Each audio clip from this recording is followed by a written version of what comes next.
कोयल ने जब वसीम के मुंह से उस स्टेच्यू का रेट सुना तो उसके होश उड़ गए। उसे समझ ही नहीं आ रहा था कि उसने अपने गुस्से के चक्कर में इतनी महंगी चीज तोड़ दी थी। वो प्रशांत से बदला लेने के चक्कर में इतनी अंधी हो गई थी कि उसे समझ ही नहीं आ रहा था कि उसके हाथ से कितनी कीमती चीज टूट गई थी। जब उसने वसीम से माफी मांगने की कोशिश की तो वसीम ने भी उससे उसी की भाषा में बात की और तुरंत अपने घर वालों को फोन लगाने के लिए बोल दिया। अभी तो उसके पिताजी ने उसे फोन पर प्रशांत के चक्कर में फटकारा था। अब अगर वो उनके सामने एक नई मुसीबत लेकर जाती तो उसके पिताजी उसे जान से ही मार देते। सर प्लीज, सर मुझसे गलती हो गई सर, मुझे माफ कर दीजिए सर, प्लीज सर, ऐसा मत कीजिए सर। कोयल ने फिर से वसीम के आगे हाथ जोड़ते हुए कहा, लेकिन वसीम के ऊपर उसकी किसी भी बात का कोई असर नहीं हो रहा था। उसने कोयल की बात सुनने से ही इनकार कर दिया था। जब कोयल हताश हुए सिर्फ उस चादर को ओढ़े गलियारे में खड़ी थी, तब उसके पीछे किसी की आवाज आई। कोयल, क्या बात हो गई? कोयल ने घूम कर देखा तो रोशनी और अमित भी वहां पहुंच गए थे। गलियारे में होते शोर की वजह से वो भी अपने कमरे से बाहर निकल आए थे। रोशनी कोयल के पास गई और उसके कंधे पर हाथ रख उससे पूरा माजरा पूछने लगी। जैसे ही रोशनी के हाथ ने उसके कंधे को छुआ, उसके आंसू निकल आए और वो डब्बी सी आंखों से रोशनी की ओर देखते हुए बोली, यार, ये स्टैच्यू टूट गया मेरे से। इसका प्राइस सिर्फ 30 लाख रुपए बता रहे हैं। अब मुझे समझ नहीं आ रहा मैं क्या करूं। अगर मेरे पापा को इस बात का पता चला ना तो वो मुझे जान से मार ही देंगे यार, रोशनी ने कोयल की बाहों में सुबकते हुए कहा। रोशनी वसीम की ओर देख रही थी। कोयल को इसी बीच ना जाने कैसा झटका लगा और वो वसीम के सामने और जोर से गिड़गिड़ाते हुए बोली, सर प्लीज मुझे माफ कर दीजिए, मुझसे गलती हो गई सर, और मैं इतना पैसा नहीं दे पाऊंगी सर। आप चाहे तो मैं आपके लिए काम करके धीरे धीरे आपका पैसा चुकता कर दूंगी। मैं सिर्फ आपके होटल ही नहीं बल्कि आपके घर में भी काम कर लूंगी सर। झाड़ू, पोछा, कपड़े, बर्तन सब आता है मुझे सर। आप बोलोगे तो मैं बच्चों को भी संभाल लूंगी। मुझे बच्चों को पढ़ाने का 6 महीने का एक्सपीरियंस भी है सर। मैं सब कर लूंगी सर। आपकी ड्राइवर भी बन जाऊंगी सर, आपकी क्लीनर भी बन जाऊंगी सर। Please sir, please. इससे पहले कि कोयल इससे आगे कुछ कह पाती, आंसुओं की वजह से उसका गला चोक हो गया था। वसीम देख पा रहा था कि ये बात उसके पिता तक ना जाए, इसके लिए कोयल किसी भी हद तक जाने के लिए तैयार थी। अगर इस वक्त वसीम उसे रिसेप्शनिस्ट के लिए भी रख लेता तो कोयल मना नहीं कर सकती थी। देखो लड़की, इन सब चीजों से ना कोई बात नहीं बनने वाली है और ना ही ये कोई प्रैक्टिकल सॉल्यूशन है, समझी तुम? बस जल्दी से अपने पेरेंट्स को यहां बुलाओ। इस वक्त उनके अलावा और कोई तुम्हारी मदद नहीं कर सकता है, वसीम ने उसे समझाते हुए कहा। उसे लग रहा था कि कोयल के साथ जो हो रहा था वो बूढ़ा हो रहा था, लेकिन फिर भी वो इस मसले में कोयल की कोई मदद नहीं कर सकता था। होटल अगर उसका खुद का होता तो वो एक बार के लिए सोच भी सकता था, लेकिन वो खुद यहाँ मैनेजर था और इतने बड़े नुकसान को वो अपने मालिक से छुपा नहीं सकता था। लेकिन इधर वसीम की बात सुनकर कोयल के दिल में गुस्सा, नफरत, दुख, घिन्न और ना जाने कैसे कैसे भाव घर करने लगे थे। उसे समझ नहीं आ रहा था कि अगर वो उसके पिता को ये पूरी बात बताती तो उसके पिता उसके साथ क्या करने वाले थे, लेकिन उन्हें बुलाने के अलावा उसके पास और कोई चारा नहीं था। उसने प्रशांत की ओर देखा, लेकिन इस बार तो उसने भी कोयल से नजर फेर ली थी। वैसे भी उसने उसके साथ जो किया था उसके बाद तो कोयल भी प्रशांत के साथ कोई मदद नहीं लेना चाह रही थी। उसने अपने सुन्न पड़ गए हाथों से अपना मोबाइल अनलॉक किया और जैसे ही वो अपने पापा को फोन मिलाने वाली थी तभी पीछे से एक आवाज आई, वसीम जी। सब लोगों की नजर उस आवाज को देखने के लिए दूसरी दिशा में घूम गई। सामने लक्की खड़ा था। वहां पर जो हो रहा था उसमें से काफी कुछ लक्की पहले ही सुन चुका था और वो पूरा मामला समझ भी गया था। जब कोयल ने लक्की को इस तरह अपनी जेब में हाथ डाले खड़े होते देखा तो वो देखती ही रह गई। सर, इससे पहले कि वसीम लक्की के आगे कुछ कह पाता, उसने अपनी जेब से एक हाथ निकाला और वसीम के आगे कुछ भी कहने से मना कर दिया। वसीम उसकी हथेली को देखते ही चुप हो गया था। वैसे वसीम जी, आपका ये स्टैच्यू गिरा है, अच्छा ही हुआ गिरा है। इसके गिरने से आपको फायदा ही है। उसके चेहरे पर एक धीमी सी मुस्कान सी छा गई थी। जैसे ही सब लोगों ने लक्की के मुंह से ये बात सुनी तो उनके तो होश ही उड़ गए थे। 30 लाख रुपए की चीज ऐसे जमीन पर बिखरी पड़ी थी और लक्की कह रहा था कि अच्छा हुआ वो बिखर गई। वसीम को उसकी ये बात समझ नहीं आ रही थी, लेकिन उसे लग रहा था कि अगर लक्की ऐसा कुछ कह रहा है तो जरूर इसके पीछे कोई कारण होगा। आप कह रहे हैं कि इस स्टैच्यू के गिरने से हमारा ही फायदा है। क्या आप बता सकते हैं कि आप ऐसा क्यों कह रहे हैं? वसीम ने लक्की से पूछा। बताता हूं, लेकिन उससे पहले आप मुझे एक बात बताइए।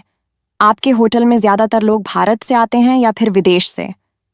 भारत से, वसीम ने कहा। अब जब आप लोगों की होटल की आमदनी का एक मोटा सा हिस्सा भारत से आता है और आप लोग खुद भी भारतीय हैं, उसके बाद भी आप लोग बाहर के कलाकारों की जेबें क्यों भर रहे हैं?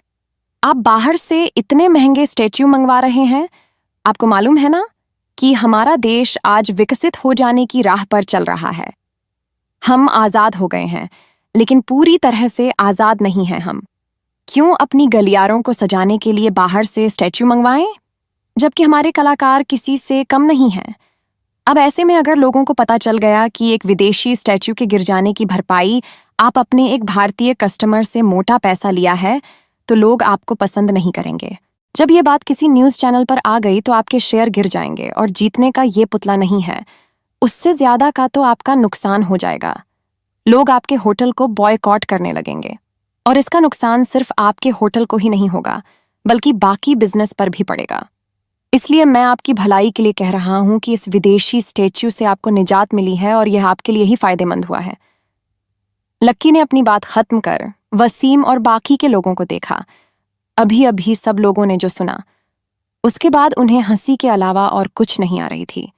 उसे लग रहा था कि ये छोटा सा बच्चा उस होटल के मैनेजर को अपनी बचकानी सी बातों से बहलाने की कोशिश कर रहा था। उन्हें मालूम था कि वसीम उसकी बातों में इतनी जल्दी आने वाला नहीं था। इधर कोयल ने जब देखा कि लक्की भी वहीं खड़ा था और उसके पक्ष में बात कर रहा था तो उसे देखकर वो थोड़ा अच्छा महसूस कर रही थी। आज पहली बार उसे लक्की का अपने साथ होना अच्छा लग रहा था, लेकिन जैसे ही उसने अपना मुंह खोला को लगा कि उसने डूबती हुई नाव में 2 और छेद कर दिए थे। अब उसे कोई बचा नहीं सकता था। सभी की नजरें वसीम पर टिकी हुई थीं। उसे लक्की की ओर देखते हुए कहा, मुझे लगता है ये आदमी सही बात कह रहा है। शायद मैं ही कुछ ज्यादा आगे बढ़ गया था। और वसीम आदर के साथ उसके सामने मुस्कुराते हुए देखने लगा। लक्की, जो कि अभी तक सबकी आंखों में एक मजाक बना हुआ था, अब सबका उसको देखने का नजरिया ही बदल गया था। हालांकि वो लक्की की कही बात को अभी भी पचा नहीं पा रहे थे। उन्हें अंदर ही अंदर ऐसा लग रहा था कि आखिर वसीम इतना समझदार और अनुभवी आदमी इस छोटे से लड़के की इतनी छोटी सी बात को कैसे मान सकता था। बाकी सब लोगों की हंसी को तो ग्रहण लग गया था। हर कोई सकते में आ गया था कि आखिर ऐसा कैसे हो सकता था। कहीं उसके कान बंद तो नहीं हो गए थे। आपने हमें अच्छी चीज के बारे में याद दिलाया सर। आपने हमारे होटल का एक बहुत बड़ा नुकसान होने से बचवा दिया।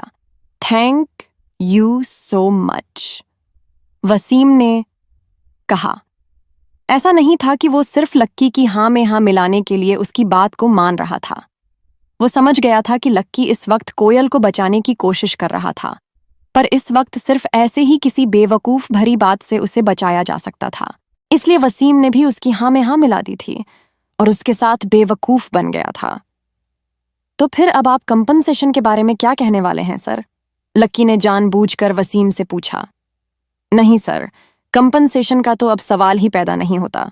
उल्टा मैं तो अब इस लेडी से माफी मांगूंगा और साथ ही मैं इन्हें थैंक यू भी कहूंगा, वसीम ने मुस्कुराते हुए लक्की से कहा और फिर कोयल की ओर बढ़ते हुए बोला, मैडम, मुझे मेरी बदतमीजी के लिए माफ कर देना। आपने हमारे होटल का एक बहुत बड़ा नुकसान होने से बचा लिया, उसके लिए शुक्रिया। क्योंकि आपने हमारा नुकसान होने से बचाया है, इसलिए हमारे होटल की तरफ से आपको 1000 रुपए का डिस्काउंट भी देना चाहूंगा, वसीम ने कहा। पहले तो उसे ऐसा लगा कि शायद लक्की इस लड़की को पसंद करता था और लक्की ने उसकी पसंद को, यानी अग्रवाल एंड अग्रवाल की होने वाली मालकिन को नाराज कर दिया था। जैसे ही बाकी लोगों ने वसीम के मुंह से ये सुना तो उनका मुंह खुला का खुला रह गया था। वसीम अपनी आंखों के सामने 30 लाख रुपए का ऐसे ही खड़े खड़े नुकसान होने दे रहा था, और ना ही सिर्फ वो कोयल को ऐसे ही जाने दे रहा था बल्कि उसे पैसे भी दे रहा था। ये किस तरह का लॉजिक था जो किसी की भी समझ में नहीं आ रहा था। कोयल को भी यही लग रहा था कि उसके साथ बस एक मजाक हो रहा था। नहीं यार, पैसे देने की कोई जरूरत नहीं है। मुझे नहीं लगता कि इतने से पैसों से इनका कुछ होने वाला है, इसलिए आप ये सब तो रहने दीजिए और मामले को रफा दफा कीजिए। वैसे भी काफी देर हो रही है, हम सब लोग काफी थके हुए हैं और हम सब लोगों को नींद भी आ रही है। लक्की ने मुस्कुराते हुए वसीम से कहा। जैसे ही लक्की ने अपनी बात खत्म की, सब लोग से तीतर बीतर होना शुरू हो गए थे। जब लक्की भी वहां से निकलने वाला था तो उसने वसीम के कंधे को थपथपाए और उसके सामने देखकर मुस्कुराने लगा। लक्की की इस हरकत से वसीम भी काफी खुश हो गया था। हकीकत में तो उसे ऐसा लग रहा था कि उसने चीजों को ठीक तरह से हैंडल नहीं किया था, लेकिन जब लक्की ने उसके कंधे पर ऐसे हाथ रखा तो उसे लगा कि उसने अच्छा काम किया था, और लक्की उससे नाराज भी नहीं हुआ था। इधर कोयल अपने कमरे में आई और अपने कपड़े को लेकर रात गुजारने के लिए रोशनी के कमरे में चली गई। अमित बेचारे को ना चाहते हुए भी उस कमरे से निकलकर दूसरे कमरे में जाना पड़ा। कोयल, तुम्हें ना लक्की को थैंक्स बोलना चाहिए, वरना तुम ना आज बहुत बड़ी मुसीबत में पड़ने वाली थी, रोशनी ने कोयल से कहा। दोनों रोशनी के पलंग पे लेटे हुए थे। कोयल को अभी भी बहुत सारी चीजों की वजह से डर लग रहा था और इसलिए उससे रोशनी को कसकर गले लगा लिया था। रोशनी कोयल की ओर से उसके जवाब की आने का इंतजार कर रही थी, लेकिन कोयल थी कि मुंह खोलने का नाम ही नहीं ले रही थी। कोयल रोशनी ने उससे अपने आप से अलग किया और उसकी आंखों में देखने लगी। उसकी आंखों में देखकर रोशनी को साफ लग रहा था कि उसका लक्की से माफी मांगने का कोई इरादा नहीं था। रोशनी ने फिर उसे समझाने की कोशिश करते हुए कहा, देखो कोयल, ये बहुत गलत बात है। तुम्हें उससे माफी तो मांगनी ही चाहिए। तुमने देखा ना, तुम इतनी देर से उस मैनेजर के सामने हाथ जोड़ रही थी, पैर पड़ रही थी, यहां तक कि उसके लिए काम भी करने को तैयार हो गई थी, लेकिन तब भी वो नहीं माना।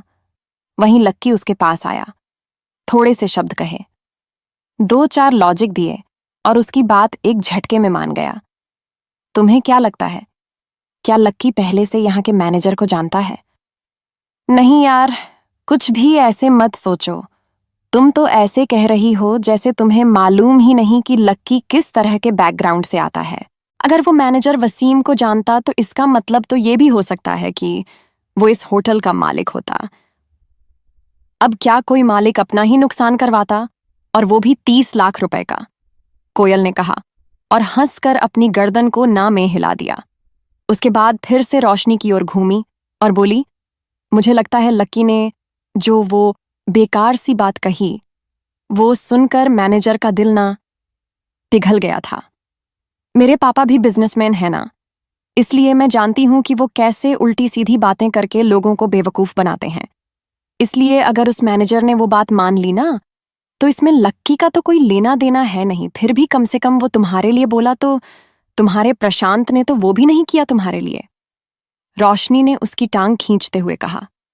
कोयल को तो बात चुभी थी, लेकिन उसमें वो कुछ नहीं कर सकती थी, इसलिए उसने कहा, वैसे इस बारे में हम कल बात करेंगे, मुझे अभी बहुत नींद आ रही है। वैसे भी आज लक्की का लक अच्छा था, इस वजह से हम बच गए। सोचिए, लक्की का लक एंड गुड नाइट, कोयल ने कहा और अपने पास टेबल पर रखी लाइट को बंद कर दिया। अब अगली सुबह कोयल के लिए क्या नया लेकर आने वाली थी? क्या वो लक्की से माफी मांगती? क्या क्रांति रायजादा उसका पीछा छोड़ता?